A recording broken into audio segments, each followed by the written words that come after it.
வணக்கம்.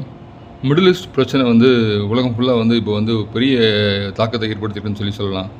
ஈரான்ல இருக்க மக்கள் வந்து டெஹ்ரான் தலைநகரத்த விட்டு இடம் இ இட இடம்பெயர ஆரம்பிச்சிருக்காங்க. அதேமாதிரி டெல் கூட இருக்கிற மக்களும் சரி, நேத்து இது ஈரான் நடத்திய தாக்குதல்ல கடந்த 2 நாளா டெல் மக்கள் வந்து பதுங்கு குழியில தான் வந்து இருக்கிறாங்க. எப்போ ஏவுகணை தாக்குதல் டெல் மீது வந்து விழுதுன்னு சொல்லி கிட்டத்தட்ட மேக்ஸிமம் மக்கள் வந்து அங்கே வந்து ஷெல்டருக்குள்ளே தான் வந்து இருக்காங்க. பதுங்கு குழிகளில் இருக்கிறாங்க மக்கள். டெல் ஃபுல்லாகவே இருக்கிற மக்கள். அதே மாதிரி இப்போ ஈரானிய மக்கள் வந்து இஸ்ரேலுடைய தாக்குதல், ட்ரோன் தாக்குதல் மற்றும் வான் தாக்குதல் மூலமாக வந்து பெரிய அளவில் வந்து ஈரானோட தலைநகரம் வந்து சேதமடைஞ்சிருக்கு. நிறைய மக்கள் வந்து பாதிப்படைஞ்சிருக்கிறாங்க. ஸோ அதனால் என்ன பண்ணுறாங்க அப்படின்னா, ஈரானோட தலைநகரத்தை விட்டு மக்கள் வந்து வெளியேற ஆரம்பிச்சிருக்காங்க. அதே மாதிரி டெல்லியில் இருக்க மக்களும் சில மக்கள் வந்து வெளியேற ஆரம்பிச்சிருக்காங்க. ஏன்னா நம்ம ஈரான்லேருந்து வெளிவர நியூஸை விட இஸ்ரேல்லேருந்து வர நியூஸஸ் வந்து நமக்கு ரொம்ப கம்மியாக இருக்குது. ஸோ இது வந்து எப்படின்னா வடகொரியா மாதிரி ஒரு நாடு தான். அவங்க சொன்னால் தான் உண்டு நமக்கு வந்து என்ன நடந்திருக்கு அப்படின்றது. இது வரைக்கும் எத்தனை பேர் இறந்துருக்காங்க கூட அவங்கள்ட்ட நியூஸ் நமக்கு சரியான நியூஸ் தகவல் இது வரைக்கும் வரல. அதே மாதிரி காலையில் நடத்தின ஈரான் தாக்குதலுக்கு பிறகு இஸ்ரேல் வந்து திரும்ப வந்து நம்ம ஈரானை தாக்க ஆரம்பிச்சிருக்கிறாங்க. அது வந்து பல டெஹ்ரானில் உள்ள பல வந்து எண்ணெய் கிணறுகள் மற்றும் கேஸ் உற்பத்தி நிலையங்கள் மற்றும் வந்து ஆயுத கிடங்குகள், அது இல்லாமல் வந்து பேட்டரி நிலையங்கள், எங்கெங்கெல்லாம் வந்து அதே வான்வழி தாக்குதலுக்கு தேவையான அந்த ரேடார் செய்யும் இடங்கள், இந்த இடங்கள்லாம் வந்து தேடி அழிச்சிருக்காங்க. அதே மாதிரி டெஹ்ரானில் இருக்கிற பாதுகாப்பு அமைச்சர் கட்டிடத்தில் வந்து இவங்க வந்து தேவையான ஏவுகணைகள்லாம் சேகரித்து வச்சுருக்க ஏவுகணை கிடங்கு ஒன்று, அதை வந்து இப்போ இஸ்ரேல் அழிச்சிருக்காங்க. அதே மாதிரி பார்த்தோம் அப்படின்னா ஒரு வெப்பன் ஃபேக்ட்ரி ஒன்று ஷிராஸில் இருக்கிறது, அதை வந்து இஸ்ஃபஹானில் இருக்கிறத இஸ்ரேல் வந்து டிஸ்ட்ராய் பண்ணியிருக்காங்க ஏர் ஸ்ட்ரைக் மூலமாக. ஷிராஸ் ஏவுகணை மையம் இப்போ வந்து பற்றி எரிஞ்சிக்கிட்டு இருக்குது அப்படின்னு சொல்லலாம். அசர்பைஜான் வந்து நாங்கள் வந்து ஈரானுக்கு சப்போர்ட் பண்ணுறோம் அப்படின்னு சொல்கிறாங்க. அதே மாதிரி இஸ்ரேலுக்கு வந்து நாங்கள் எங்களுடைய வான்வழியை வந்து நாங்கள் அவங்களுக்கு கொடுக்க மாட்டோம் அப்படின்னு சொல்லி அசர்பைஜான் சொல்லியிருக்காங்க. ஷிராஸில் இருக்கிற ஏவுகணை கிடங்கில் வந்து அவங்க வெப்பன் ஃபேக்டரியை அடித்தது வந்து இஸ்ரேலுடைய அதாவது ஜெட் ஃபைட்டர் மூலமாக ஏவுகணை மூலமாக தாக்குதல் நடத்தி அழிச்சிருக்கிறதா வந்து இஸ்ரேல் சொல்லியிருக்காங்க. திரும்பவும் சைனா வந்து 3 கார்கோ ஃப்ளைட்ஸை வந்து அனுப்பிச்சிருக்காங்க. அதில் வந்து UAV அதாவது ட்ரோன்ஸு, பேலஸ்டிக் மிசைல் வந்து ஈரானுக்கு கொடுக்கப்பட்டிருக்கதா வந்து செய்திகள் வெளிவருது. அது CV7206 அப்படின்ற ஒரு ஃப்ளைட், CV9735 ஒரு கார்கோ ஃப்ளைட், CV9736 ஒரு கார்கோ ஃப்ளைட் மூலமாக வந்து சைனாவிலேருந்து ஈரானுக்கு இப்போ ஷிப்மெண்ட் போயிருக்கு. ஒரு நியூஸ் ஒன்று வலம் வருது. பாகிஸ்தான் வந்து ஈரானுக்கு ஒரு 79 பேலஸ்டிக் மிசைல்ஸ் கொடுக்கப்பட்டிருக்கதா வந்து செய்திகள் வெளிவருது. இது ஒரு ஃபேக் நியூஸாக தான் இருக்கும். ஏன்னா அவங்க ஏற்கனவே பாகிஸ்தான் வந்து வாரில் வந்து அடிபட்டுருக்காங்க. ஸோ அதனால் வந்து அவங்க அனுப்பிச்சிருக்க வாய்ப்பு இல்லை. இருந்தாலும் அந்த நியூஸ் வந்து வளம் வந்துட்டுருக்கு. 79 மிசைல்ஸ் வந்து ஈரானுக்கு கொடுக்கப்பட்டதா. ஏன்னா இதை பாகிஸ்தான் வந்து ஈரானுக்கு கொடுக்கப்பட்டதுன்னு சொல்லிச்சுன்னா இஸ்ரேல் வந்து நேராக பாகிஸ்தான் அடித்தாலும் அடிக்கலாம். இதுவும் ஒரு வாய்ப்பு அமையும். நம்ம சைனாலேருந்து 3 விமானம் பார்த்தோம். அதுக்கடுத்து 4வது ஒரு விமானமும் வந்துருக்கு. CLX 9986 அப்படின்ற ஒரு கார்கோ விமானம் வந்து சைனாலேருந்து வந்திருக்கு ஈரானுக்கு. இஸ்ரேல் வந்து ஏர் ஸ்ட்ரைக் நடத்திட்டு இருக்காங்க மொசாத் சிட்டி ஈரானில். அதே மாதிரி எஃப்தாபாத் டெஹ்ரானில் அங்கேயும் வந்து அது மாதிரி வான்வழி தாக்குதல் நடத்துகிறாங்க. நம்ம வெளியுறவுத்துறை அமைச்சகம் வந்து கண்ட்ரோல் ரூம் அறிவிச்சிருக்காங்க. ஸ்ரீநகரில் இருக்க ஒரு கண்ட்ரோல் ரூம் அறிவிச்சிருக்காங்க. அங்கே நம்பர்ஸ் கொடுத்துருக்காங்க.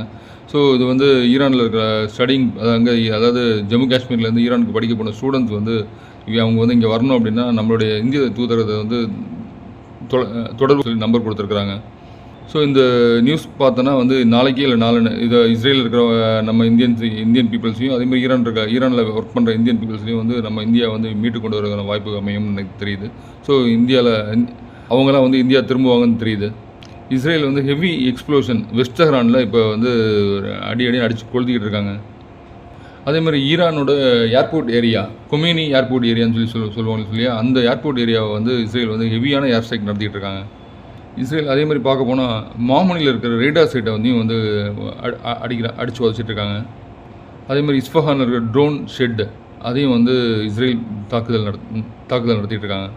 ஈரானுடைய ஹை அஃபிஷியல் பர்சனல் ஒருத்தர் வந்து சர்தார் குவானி அப்படின்ற ஒரு கிரிட்டிக்கல் இன்ஜுரியில் வந்து இன்ஜூரி ஆகியிருக்கிறதாகவும் அவர் வந்து ஹாஸ்பிட்டலைஸ் பண்ணிக்கிறதாகவும் செய்திகள் வருது. இஸ்ரேல் ஒரு இடம் விடாமல் தாக்கிட்டு இருக்காங்க. நசியாபாத் அண்ட் இஸ்லாம் ஷாகர் அந்த இடத்தையும் வந்து தாக்கியிருக்காங்க. ஈரானுடைய ரேடார் டான் ரேடார் அப்படின்னு சொல்லக்கூடிய ரேடாரை வந்து அழிக்கப்பட்ட இதை வந்து மொசாட் வந்து வீடியோவை வந்து வெளியிட்டிருக்காங்க. ஈரானுடைய ரேடார்ஸ் எங்கெங்கெல்லாம் இருக்கோ அந்த இடங்கள்லாம் தேடி வந்து அழிச்சிட்ருக்காங்க. இப்போ வந்து பார்த்தோம் அப்படின்னா கார்மடார் ரேடார் அப்படின்னு சொல்கிற அந்த ஒரு ரேடாரையும் வந்து ஈரானில் அழிச்சிருக்காங்க இஸ்ரேல்.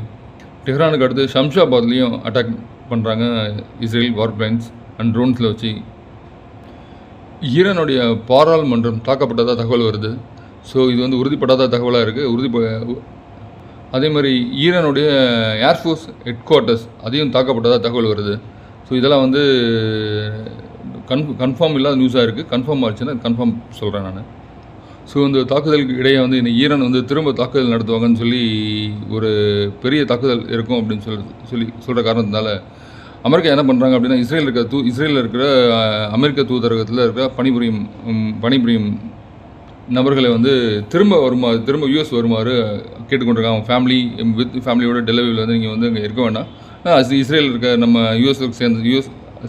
அமெரிக்காவை சேர்ந்த நபர்கள் யார் இருந்தாலும் டெலிவரி விட்டு இஸ்ரேல் விட்டு நீங்கள் காலி பண்ணி நம்ம அமெரிக்காவுக்கு திரும்ப வந்துடுங்க, ஃபேமிலியோடு வந்துடுங்க அப்படின்னு சொல்லி அமெரிக்க தூதரம் வந்து அவங்களுக்கு கேட்டுக்கொண்டதாக தகவல் வருது. ஸோ இன்றைக்கி வந்து இஸ்ரேல் வந்து பெரிய அளவில் வந்து ஈரானில் தாக்குதல் நடத்திருக்காங்க. எல்லாம் கிட்டத்தட்ட பல இடங்கள் இன்றைக்கி வந்து அடித்து நொறுக்கப்பட்டிருக்கு.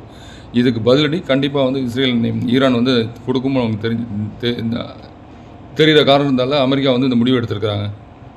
இன்றைக்கி நைட் இஸ்ரேலில் ஒரு பெரிய தீபாவளி இருக்குது அப்படின்னு இதில் இது மூலமாக தெரிய வருது. இஸ்ரேல் முக்கியமான ஏர்போர்ட் சுகையும் அடிக்க ஆரம்பிச்சிருக்காங்க. கராஜ் ஏர்போர்ட்டை வந்து அடிச்சிருக்காங்க. இஸ்ரேல் வந்து டெஹ்ரான் சுற்றி இருக்கிற பார்ட்ஸ், அதாவது டெஹ்ரான் பாஸ் சுற்றி இருக்கிற எல்லா இடங்கள்லேருந்து வந்து இன்றைக்கி பயங்கரமான ஒரு தாக்குதல் இருந்திருக்கு. இதற்கிடையில் ஈரானுடைய general Qaani, commander of the Quds force அப்படின்ற அவரை வந்து இஸ்ரேல் கொண்டிருக்கிறதா தகவல் வருது. த மினிஸ்ட்ரி ஆஃப் இன்டெலிஜென்ஸ் டெஹ்ரானில் தாக்குதலுக்கு உட்பட்டிருக்கு. The head quarters of revolutionary guard corps அதுவும் வந்து டெஹ்ரானில் அதுவும் வந்து தாக்குதலுக்கு உட்பட்டிருக்கு. ஸோ இஸ்ரேல் தகர்த்திருந்த ஏர் டிஃபென்ஸ் சிஸ்டத்தெல்லாம் திரும்ப வந்து நிறுவுறதுக்கான வேலைகளை வந்து ஈரான் ஈடுபட்டு இருக்காங்க. இஸ்ரேலோட ஸ்லீப்பர் செல்ஸ் ஈரானுக்குள்ளே இருந்து இஸ்ஃபஹானில் இருக்க ட்ரோன் ஃபெசிலிட்டி இருக்கு இல்லையா, அங்கே ஸ்பைக் மிசைல்லாம் வச்சுருக்காங்க. அதெல்லாம் வந்து தகர்த்தெறிஞ்சிருக்காங்க ட்ரோன் மூலமாக. இஸ்ரேல் ஈரானோட அட்டாமிக் எனர்ஜி ஆர்கனைசேஷன் அந்த இடத்தையும் தாக்குதலுக்கு உட்பட்டிருக்காங்க. அதில் வந்து புகை மூட்டமாக வந்து காட்சிகள் வருது. இவ்வளோ தாக்குதல்கள் நடத்த இஸ்ரேல் இப்போ வந்து அவங்க மக்களுக்கு என்ன சொல்லியிருக்காங்கன்னா, மக்களே நீங்கள் வந்து யாரும் வந்து வீட்டில் இருக்காதீங்க, எல்லாருமே வந்து ஷெல்டர்ஸ்குள்ளே போயிருங்க, ஈரான் வந்து நம்ம மேலே பலத்த தாக்குதல்களை உட்படுத்தலாம் அப்படின்னு சொல்லி அவங்களுடைய மக்களுக்கு அறிவிப்பு வெளியிட்டிருக்காங்க. ஸோ இது வந்து எப்படி இருக்குன்னா, ஏன் ஈரான் மக்களை அடிக்கணும், இஸ்ரேல் மக்களை இவங்க வந்து இப்படி ஒளிய செய்யணும், தேவையில்லாத இவ்வளோ பஞ்சாயத்து. இன்றைக்கி இஸ்ரேல் முதல் நாள் தாக்குதல் நடந்த பிறகு 2ஆம் நாள் இவங்க தாக்குதல் நடந்தாங்க. நேற்று ஈரான் தாக்குதல் நடந்தாங்க. இன்றைக்கி இஸ்ரேல் இஸ்ரேல் வந்து என்ன சொல்கிறதுன்னா, ஒரு பலத்த சேதத்தை வந்து ஈரானுக்கு கொடுத்துருக்குறாங்க. ஸோ இந்த பலத்த சேதத்தை ஈரானுக்கு கொடுத்துருக்கனால இந்த ஈரானும் சும்மாவே இருக்க இருக்க போகிறதில்ல. அவங்க ஆல்ரெடி கிட்டத்தட்ட 2000 ஏவுகணைகளை வந்து கேரி பண்ணி வச்சுருக்கிறதா வந்து ஆல்ரெடி அவங்க இராணுவ அமைச்சர் வந்து பேசியிருக்கிறாரு. இந்த 2000 ஏவுகணையும் ஒரே சமயத்தில் இஸ்ரேல் மேலே தாக்குதல் நடந்தால் இஸ்ரேல் வந்து என்ன ஆகும் அப்படின்றது தெரியல. இன்றைக்கி இதை நடத்தக்கூடிய வாய்ப்புகளும் வந்து இருக்குது. ஏன்னா இவங்க வந்து இன்றைக்கி வந்து அவ்வளோ பெரிய இழப்பை வந்து இன்றைக்கி ஈரானுக்கு கொடுத்துருக்குறாங்க. ஈரானுடைய வழி வந்து எப்படி இருக்குன்னா, அந்த வழியை திரும்ப காட்டணும் இல்லையா, அதுக்காக இன்றைக்கி திரும்ப வந்து இஸ்ரேல் மேலே பெரிய அளவு தாக்குதல் நடத்தக்கூடிய வாய்ப்புகள் இன்றைக்கி பிரமாதமாக இருக்குது. ஈரானை சுற்றி இருக்கிற ஈரான் தலைநகரம் டெஹ்ரான் தலைநகரத்தை சுற்றி இருக்கிற அத்தனை பகுதிகளையும் வந்து இன்றைக்கி வந்து இஸ்ரேல் வந்து வேட்டையாடியிருக்காங்க அப்படின்னு சொல்லலாம். எங்கெங்கே முக்கியமான அலுவலகங்கள், முக்கியமான எனர்ஜி செக்டர்ஸ், முக்கியமான ஏர்பேஸஸ், முக்கியமான போர்ட்ஸ், முக்கியமான இடங்கள் அத்தனையும் வந்து இஸ்ரேலுக்கு என்னென்னலாம் வந்து தேவைப்படுதோ அத்தனை வந்து இஸ்ரேல் வந்து இன்றைக்கி அழிச்சிருக்காங்க. ஈரானுடைய முக்கியமான இடத்துல ஃபுல்லாக இன்றைக்கி தகர்த்தெறிஞ்சிருக்கிறாங்க. அதே மாதிரி பிட்கானில் இருக்கிற மிசைல் சைட்டையும் வந்து இஸ்ரேல் இன்றைக்கி அடிச்சிருக்கிறாங்க. ஈரான் இப்போ என்ன பண்ணுறாங்க அப்படின்னா, ஸோ 70 ராக்கெட்ஸ் இங்கேருந்து மொத்தமாக வந்து அனுப்பிச்சிருக்கிறதா வந்து ஈரான் வந்து தகவல் தெரிவிச்சிருக்கிறாங்க. 100கணக்கான ஏவுகணைகள் இஸ்ரேல் நோக்கி பறப்பதாகவும் தகவல். இஸ்ரேலில் எல்லா இடங்கள்லையும் வந்து பாலிஸ்டிக் மிசைல் தாக்குதலுக்கு உட்படும் அப்படின்னு சொல்லி இஸ்ரேல் வந்து அறிவிச்சிருக்காங்க. அதனால் வந்து அங்கே இருக்கிற மக்களை வந்து ஷெல்டர்ஸ்குள்ளே போய் தங்கியிருக்கிற மாதிரி அறிவிப்பு வந்து வெளியிட்டிருக்காங்க. சைரன் ஒளி வந்து இஸ்ரேலுக்குள்ளே வந்து கேட்டுக்கிட்டு இருப்பதாகவும் தகவல் வருது. இஸ்ரேல் தாக்குதல் நடத்தி 2 மணி நேரத்துக்கு பிறகு ஹைஃபா, திபிரியாஸ், ஜெருசலேம் போன்ற இடங்களில் வந்து ஈரானுடைய தாக்குதல் நடந்து கொண்டிருப்பதாக தகவல். ஈரான் வந்து இஸ்ரேலுக்கு வந்து 1-2 ஏவுகணைகள் அனுப்புகிறாங்க. ஒரு பேட்சாக ஏவுகணையாக வந்து அனுப்புகிறாங்க. அங்கே இருக்கிற யாகூதி பில்டிங்ஸ் மேலே தாக்குதல் நடத்துறதுக்கு ஒரு பேட்ச் ஆஃப் ஹைப்பர்சோனிக் மிசைல் அனுப்பிச்சிருக்கிறாங்க. பெரிய அளவு வெடிசத்தம் கேட்பதாக Haifa, Jaffa, Tiberias, upper Galilee, lower Galilee, so அப்புறம் நாசரேத்லலாம் அங்கே வந்து இஸ்ரேலில் இருக்கிற இடங்களில் வந்து பெரிய ஹெவி எக்ஸ்ப்ளோஷன் கேட்குறதா தகவல். இஸ்ரேல் நோக்கி ஈரானில் இருக்கிற அத்தனை இடங்களில் இருந்தும் இஸ்ரேல் நோக்கி ஒரே டைமில் வந்து பாலிஸ்டிக் மிசைல் வந்து ஏவப்படுவதாக தகவல் வருது. ஒரே டைமில் எல்லா ஏவுகணைகளும் இங்கேருந்து இஸ்ரேல் நோக்கி போகிறதா தகவல்.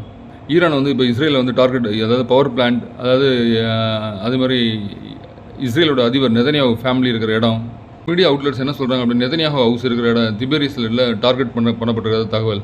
இஸ்ரேல் வந்து ஈரானுடைய பைப் லைன்ஸை உடச்சதுனால ஃப்ளட் வர மாதிரி டெஹ்ரான் ஃபுல்லாக வந்து தண்ணி காடாக வந்து இருக்குது. ஸோ அங்கே இருக்க பைப் லைன்ஸ்லாம் உடந்து இஸ்ரேல் வந்து அடித்து உடச்சிருக்காங்க.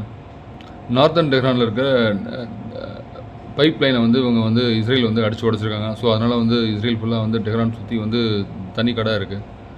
ரஷ்யாவோட எம்பாசி என்ன சொல்லியிருக்காங்க, ஈரானில் இருக்க மக்களை வந்து கிளம்பி வரதும் அவங்களோட எம்பாசியை வந்து அணுக சொல்கிறதாகவும் தகவல் கொடுத்துருக்காங்க. இஸ்ரேலோட ஜெட் ஃபைட்டர்ஸ்லாம் இப்போ வந்து பங்கர் பஸ்டிங் ஃபார்ம், அதாவது 2000 பவுண்ட் இருக்கிற ஜேடிஎம் பாம்ஸை வந்து ஈரான் அடிக்கிறதுக்காக அந்த ஜெட் ஃபைட்டர்ஸில் வந்து லோட் பண்ணியிருக்கிறதா தகவல் வந்திருக்கு. இந்த பாம்ஸ் வந்து ஈரான் மேலே போட்டால் பெரிய பாதிப்பு வந்து ஈரானுக்கு இருக்கும். ஈரானுக்குள்ள மொசாட் வந்து என்ன பண்ணியிருக்காங்கன்னா காரில் பாம் செட் பண்ணி கிட்டத்தட்ட ஒரு 5 கார் வெடிகுண்டுகளை வந்து வெடிக்க வச்சிருக்கிறதா தகவல் வருது.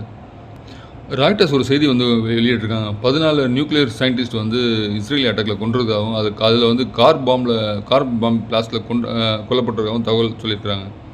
மொத்தம் 14 பேர், அதில் ஒரு சிலர் கார் பாம் பிளாஸ்ட்லையும் கொல்லப்பட்டிருக்க தகவல்.